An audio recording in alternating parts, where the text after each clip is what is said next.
Okay, so this is episode 2, and it's Holly Marie Klaus. Investigation that Holly Marie Klaus, 40 years after she disappeared and her parents were murdered. In 1980, a baby girl named Holly Marie Klaus vanished in Texas, along with her parents Dean and Tina, who were later found murdered. Authorities revealed that Holly Marie, now 42, is alive. Chris Cassandra remembers how his older brother Dean changed after he became a husband to Tina Lynn and a father to their baby daughter, Holly Marie. He doted over them and tried to make sure that he was able to provide what they needed. Tina, a young mother, was also dedicated to her family, especially her baby girl. In 1980, the 21-year-old Dean and Tina, 17, moved from Florida to Texas to be with their baby so Dean could pursue work. Soon after the move, letters to Dean and Tina's family abruptly stopped. The last time anyone heard from them was October 1980.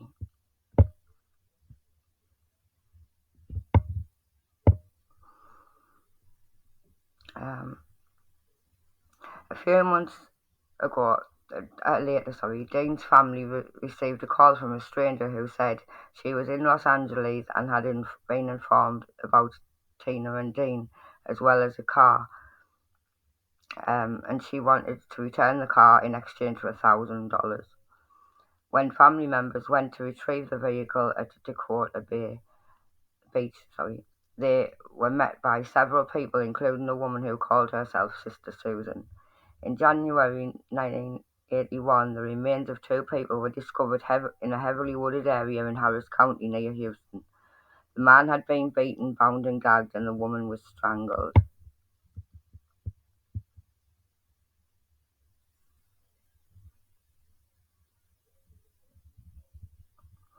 Authorities were unable to identify the bodies, so they were dubbed the Harris County Doors.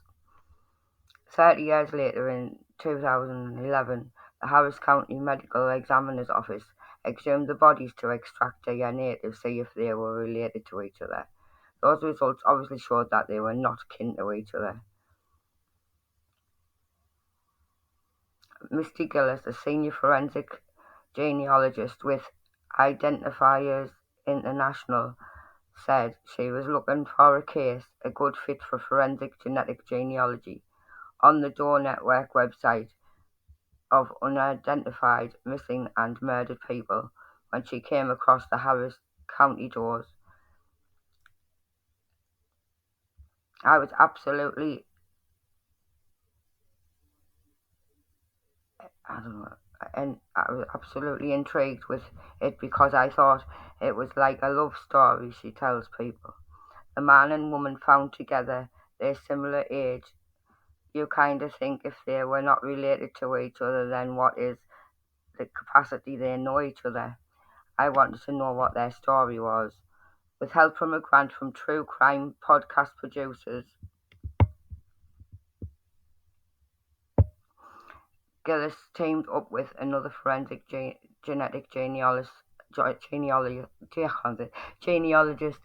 Alison Peacock, and began building a family tree of the unidentified couple. Within days, relatives of Dean and Tina were identified.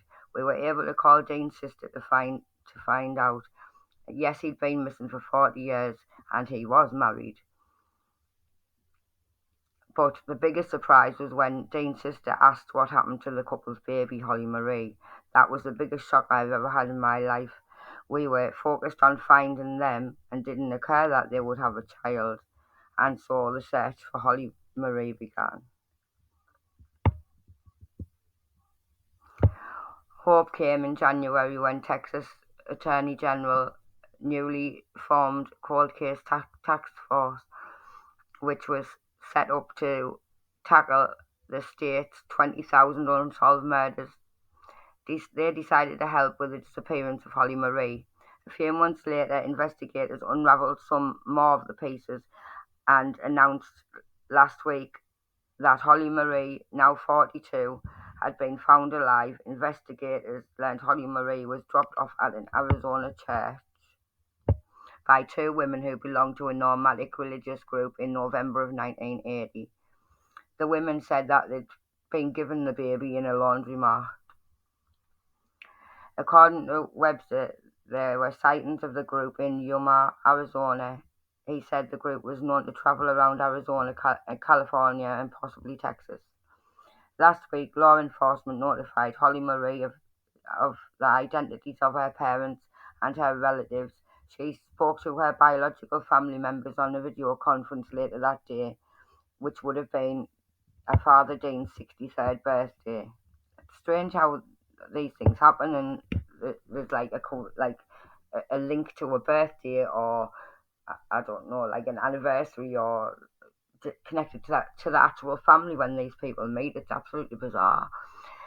I first noticed her sweet demeanour. She's a lot like her mum, says Cassandra 50, it, which is Dean's sister. It was an amazing thing to find out that she was okay.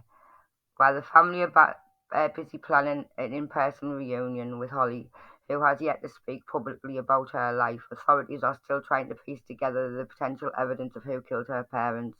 Hopefully somebody will come forward to tell us what happened and why, and just get it off their chest, said Cassandra. I'm betting that it is probably eating them alive. I don't really seek redemption over it. I just want to know the answers, and everything else will play out as it plays out. So that's the story of an episode two. So 40 years, 40 years, and she's been discovered. The last one was 73 years. So Seth, you could be right. Well, that statistics are not always right, and Sebastian could almost definitely be out there. So we need to keep the hope, keep the faith, and keep searching. All right, guys. Next one is Mio Hin, I think, and that's episode 3, which will be available tomorrow. Thank you for listening. Speak to you all soon. Love you. Bye.